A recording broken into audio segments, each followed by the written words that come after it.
একটা এমবিএ পড়তে কত টাকা খরচ, কত বছর যায়, তারপরে এমবিএ শিখে আসে, তারপরও চাকরি হয় কিনা সন্দেহ আছে।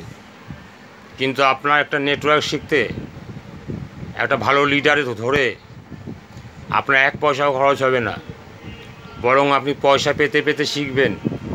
নেটওয়ার্কের একটা কোম্পানিতে জয়েন করে, প্রাইভেট হোক আর হোক, যে কোম্পানি প্রাইভেটই হয় বেশিরভাগ, প্রাইভেট কোম্পানিতে জয়েন করে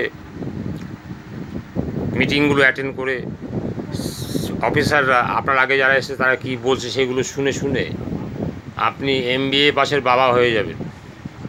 দেখবেন একটা এমবিএ পাস ছেলে যা জানে না তার চেয়ে বেশি আপনি জানতে পারছেন।